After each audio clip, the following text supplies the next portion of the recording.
Selamat datang di channel saya Serangga Gatal. Jangan lupa di like dan subscribe-nya. Oke, kita mulai. Ao Citing berdiri di sana, tampak sedih dan bingung.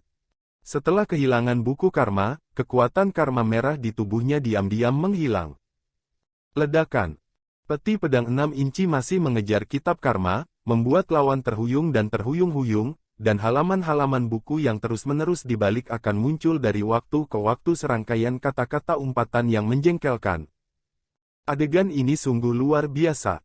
Perlu dicatat bahwa kitab karma adalah salah satu dari 9 rahasia kekacauan, dan urutan sebab akibat yang terkandung di dalamnya jauh dari sebanding dengan aturan umum zaman.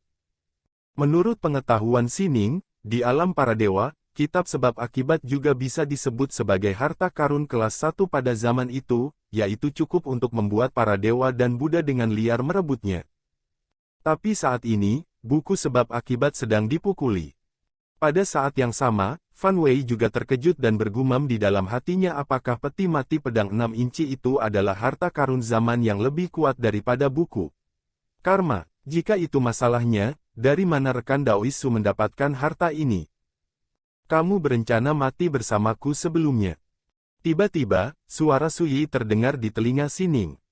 Sining menoleh untuk melihat, tidak tahu kapan Suyi mendekat, tubuhnya patah dan berdarah, rambutnya acak-acakan, wajahnya yang tampan pucat dan transparan.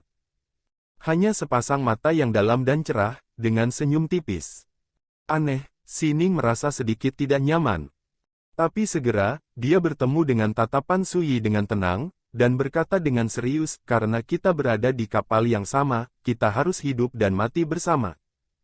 Suara surgawi, mengungkapkan rasa yang tak perlu dipertanyakan lagi.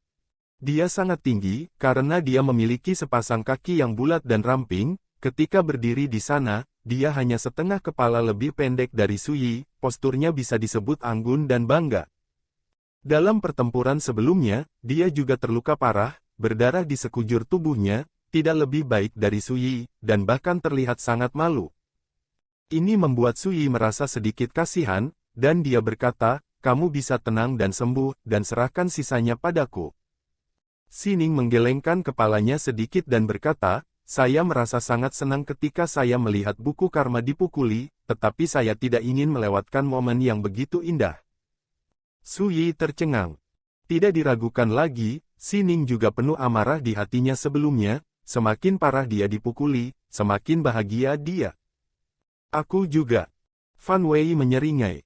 Pertempuran sebelumnya terlalu tragis dan berbahaya, dan kehidupan tergantung pada seutas benang, membuat orang hampir pingsan dan putus asa. Situasi sekarang berbelok di tikungan, buku sebab akibat ditekan, Ao Citing bingung dan tercengang, dan pembunuhan mematikan diam-diam runtuh dan runtuh. Boom! Ledakan! Ledakan! Suara dentuman intensif bergema di aula. Peti mati pedang 6 inci tampak sangat marah, dan masih mengejar buku sebab akibat, memukul dengan keras tanpa henti. Pada saat ini, kekuatan karma Ao Citing hampir hilang, dan seluruh sosok menjadi ilusi dan transparan, seolah-olah akan hilang kapan saja. Pada saat ini, dia tampaknya akhirnya sadar kembali, menghela nafas dan bergumam pada dirinya sendiri, buku karma membuatku menjadi dewa, dan juga menghancurkannya. Semua yang saya miliki mungkin, ini adalah sebab dan akibat yang telah lama ditakdirkan. Dia tiba-tiba mengangkat matanya, memandang Suyi, dan berkata, bagaimana kamu bisa memahami bahasa rahasia naga sejati yang unik untuk klanku? Suyi tidak menjawab, tetapi berkata, saya telah melihat tekad Anda di panggung naga naik, Anda pada waktu itu, belum tercerahkan. Dewa. Ao Citing tertegun, dengan ekspresi yang rumit, dan berkata jika mungkin, saya lebih suka kembali ke awal, dan tidak boros membuktikan jalan untuk menjadi dewa. Suara itu penuh penyesalan dan kehilangan. Suyi berkata kemauanmu telah menebusnya, dan aku juga berjanji padanya bahwa aku akan menemukan seseorang yang telah berubah menjadi naga untuk mewarisi kalian berdua. Mantel keluarga Istana Naga.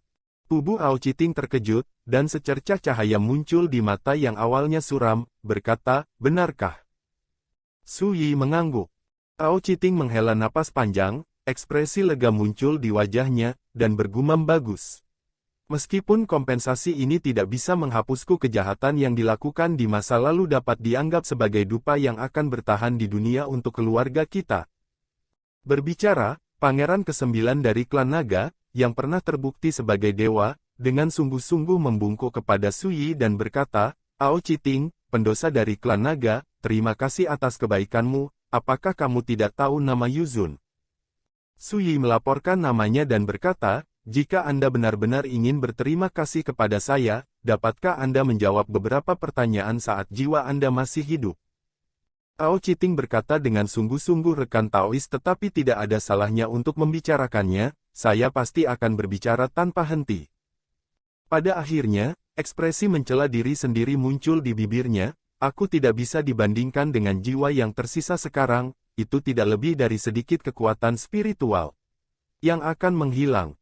Su Yi tidak merasakan banyak emosi, dan berkata langsung, "Siapa pembunuh yang menghancurkan garis keturunan nagamu saat itu?"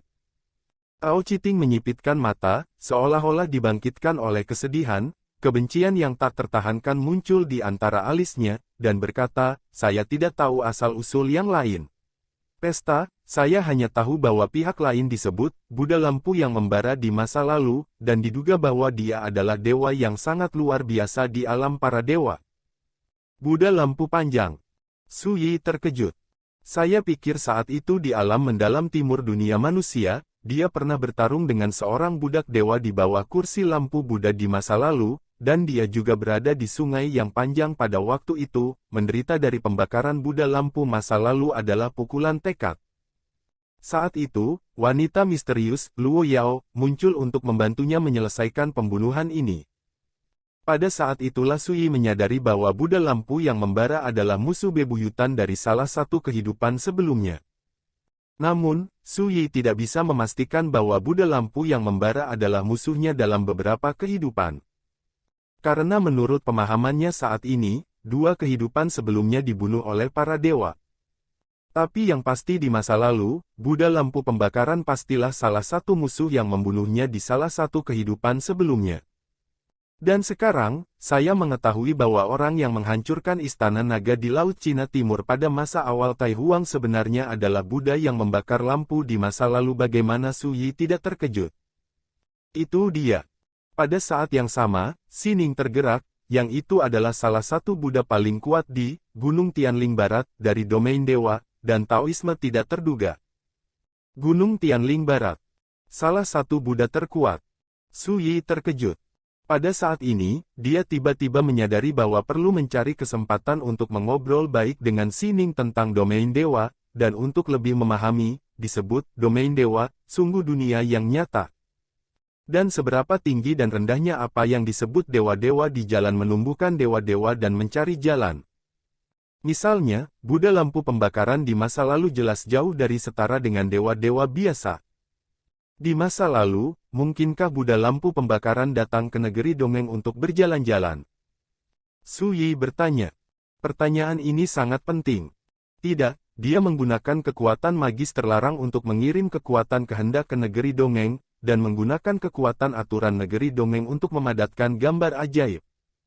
Suara Ao Chiting rendah, bahkan jika itu adalah tekad, bukan klan saya yang bisa melawannya. Pada awalnya, dia mengatakan bahwa buku sebab dan akibat terkait dengan Buddhisme surga barat, dan klan naga saya tidak memenuhi syarat untuk bertanggung jawab. Harta ini, jika tidak, akhir keluarga akan musnah. Su Yi mengangkat alisnya, hanya mengambil harta itu, tetapi dia mengatakannya dengan nada tinggi. Lalu, jika Anda tidak setuju, dia akan mengambil tindakan. Su Yi Dao. Ao Chiting mengangguk, ekspresinya penuh kesedihan. Setiap orang tidak bersalah, tetapi dia bersalah, meskipun Buddha membakar lampu di masa lalu untuk menghancurkan keluargaku. Tapi sumber malapetaka itu memang ada dalam kitab karma. Dalam analisis terakhir, saya melanggar ajaran nenek moyang saya dan menggunakan kitab karma tanpa izin, sehingga bencana genosida seperti itu terjadi. Su Yi tidak setuju. Itu hanya omong kosong. Itu adalah klan naga Laut Cina Timur tahun itu, dan mereka tidak dapat menyimpan buku karma, bukan karena Ao Chiting yang menyebabkan klan naga Laut Cina Timur untuk tewas.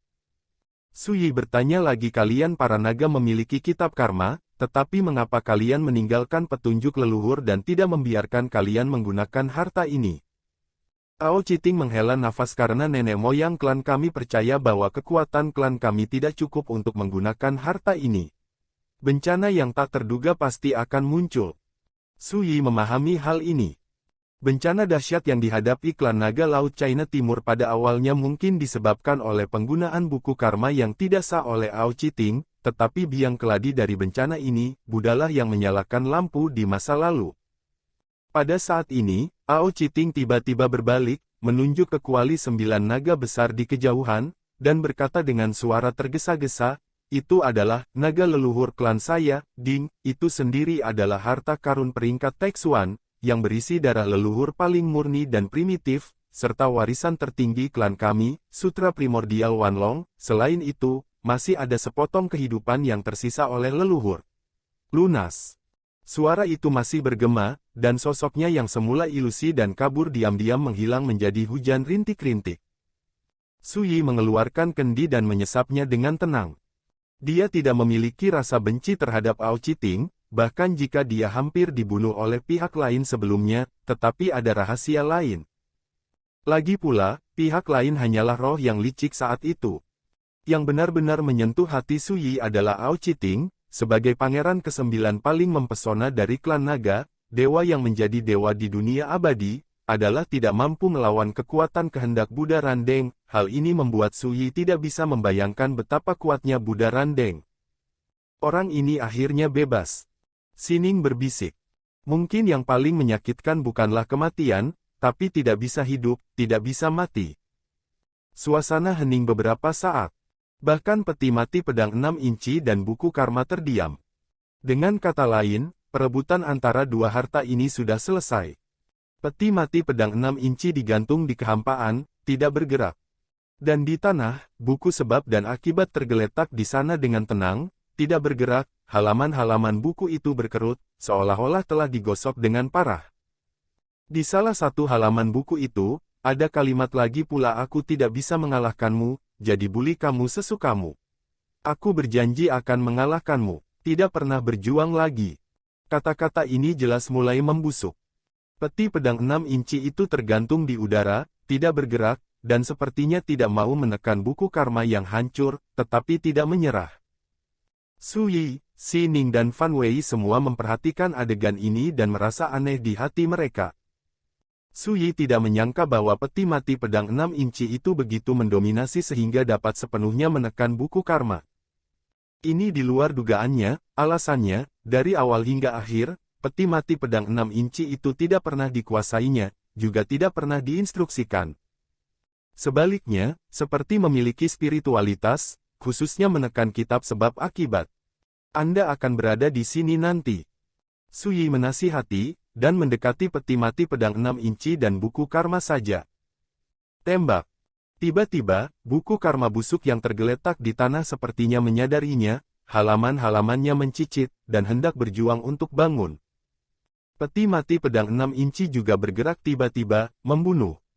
Buku sebab akibat tertegun, tergeletak di sana dan tidak lagi bergerak, hanya satu halaman kosong yang muncul kalimat jengkel. "Oke, akhirnya aku mengerti, kakak pedangmu yang berkolusi dengan nomor ganjil itu untuk menindasku." Peti mati pedang 6 inci itu tidak bergerak. Namun ancaman diam-diam membuat buku sebab akibat tidak berani bergerak sama sekali. Pada saat ini, Su Yi mendekat. Dia melihat kata-kata di halaman kosong itu sekilas, dan matanya menjadi aneh. Jian Laosan. Ini seharusnya nama peti mati pedang 6 inci. Yang namanya, anomali pasti ditujukan pada diri sendiri. Ini membuat Su Yi merasa aneh, buku karma ini sebenarnya ada hikmahnya. Dia berjongkok, menatap buku karma di tanah, dan berkata, "Mengapa memanggilku nomor ganjil?" Sebuah kalimat muncul di halaman kosong buku karma Raja Abadi kecil, "Anda tidak memenuhi syarat untuk berbicara dengan panel ini." Ledakan. Peti pedang berukuran 6 inci itu hancur di atas buku karma seperti batu bata. Buku sebab dan akibat bergetar hebat, dan halaman-halamannya hancur. Itu bergetar dan menopang halaman kosong dan menulis, "Oke. Di hadapan Jian Laosan, saya akan memberi Anda kesempatan untuk berbicara." Ledakan. Peti mati pedang 6 inci jatuh lagi, tampaknya tidak puas dengan sikap buku sebab akibat. Tanpa diduga, dalam sekejap mata, ia pulih kembali, tetapi halaman-halaman yang padat semuanya terlipat dan tampak menyedihkan. Itu tergeletak di sana dan mulai membusuk lagi, dan sebuah kalimat muncul di halaman, jika Anda tidak mengambil pedang ketiga, saya tidak akan berbicara untukmu. Su Yi. Melihat peti mati pedang 6 inci itu akan dimulai lagi, Su Yi segera berhenti, aku akan melakukannya sendiri. Tiba-tiba, peti mati pedang berukuran 6 inci itu berhenti bergerak. Buku sebab dan akibat jelas lega, dan halaman yang kusut sedikit diregangkan. Su Yi juga menghela nafas lega. Peti mati pedang 6 inci ini sudah di luar kendalinya, tapi jelas dia masih menuruti kata-katanya. Penemuan ini juga membuat Su Yi menyadari bahwa peti mati pedang 6 inci sangat mungkin memiliki kebijaksanaan dan spiritualitas yang sama dengan kitab karma. Memantapkan pikirannya, Su Yi memandang Karma Book, sekarang giliranmu untuk menjawab pertanyaanku. Buku sebab dan akibat dipenuhi dengan udara yang kacau, dan kertas kusut dengan cepat kembali ke keadaan semula, dan Kai membukanya dari tengah, memperlihatkan kekosongan halaman. Kemudian, sebuah kalimat muncul di halaman kosong, di bawah para dewa, siapapun yang dapat melawan hukum besi sebab dan akibat dianggap oleh kursi ini sebagai anomali. Su Yi merenung sejenak dan berkata, artinya, setelah menjadi dewa, kamu bisa bebas dari belenggu sebab dan akibat. Kitab karma, tidak, para dewa hanya memiliki kualifikasi untuk melawan sebab akibat, tentu saja itu hanya kualifikasi. Jika kursi ini mau, para dewa itu tidak bisa lepas dari belitan karma. Su Yi tidak dapat menahan diri untuk tidak terkejut, dan berkata dengan penuh minat, kalau begitu, Taoisme macam apa yang harus dimiliki seseorang di dunia ini agar tidak terikat dengan sebab dan akibat? Kitab karma sulit untuk mengatakan, anomali seperti Anda dapat melawan karma tanpa menjadi dewa, tetapi di antara para dewa, Anda dapat memotong belenggu kausalitas. Generasi, tidak peduli seberapa kuat mereka, itu ada hubungannya dengan hukum zaman yang mereka kuasai. Su Yi memikirkannya dan mengerti. Kekuatan sebab akibat, dalam analisis terakhir, juga merupakan sejenis hukum zamannya. Mampu melawan sebab akibat secara alami tergantung pada kekuatan hukum pada zamannya. Memikirkan hal ini, Su Yi menyadari satu hal. Jalan Xuanzu dapat memutuskan sebab dan akibat, bukankah itu berarti bahwa kekuatan jalan ini berasal dari sungai panjang takdir, dibandingkan dengan hukum alam? Zaman dikuasai banyak dewa, ingin menjadi lebih baik. Hukum zaman, esensinya juga merupakan kekuatan Dao. Itu hanya merepresentasikan kekuatan aturan dari sebuah peradaban era. Dan Xuanzu Avenue dapat memotong sebab dan akibat, yang dapat berarti bahwa Xuanzu Profound Truth memiliki potensi untuk berubah menjadi aturan zaman. Su Yi ini menyegarkan. Penemuan ini, baginya, tidak diragukan lagi seperti membuka jendela baru, tidak hanya pemahaman yang lebih dalam tentang Xuanzu Avenue, tetapi juga apa yang disebut era aturan memiliki pemahaman lebih lanjut. Selain itu, karena Xuanzu Avenue memiliki potensi seperti itu, bagaimana mungkin reinkarnasi Avenue menjadi lemah? Jangan lupa, para dewa tidak bisa mentolerir reinkarnasi. Su Yi berpikir, baris-baris tulisan tiba-tiba muncul di buku sebab akibat.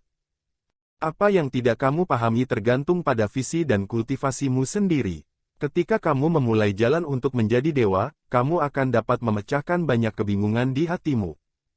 Selama bertahun-tahun sejak awal Tai Huang, saya telah terjebak dalam hal ini, dan saya tidak tahu apa-apa tentang dunia luar. Tempat, ingatlah untuk tidak mengukir perahu dan meminta pedang. Singkatnya, saya tidak maha tahu, saya hanya menyaksikan banyak sebab dan akibat, dan saya dapat melihat beberapa sebab dan akibat yang tidak dapat dilihat dunia. Kata-kata itu muncul di sini, berhenti sejenak, lalu tulisan tangan itu mulai muncul lagi. Kamu adalah variabel, tidak takut sebab akibat, jika kamu adalah orang lain, tetaplah bersamaku. Dialog ditakdirkan untuk terikat oleh sebab dan akibat, dan hal-hal yang tidak terduga akan terjadi.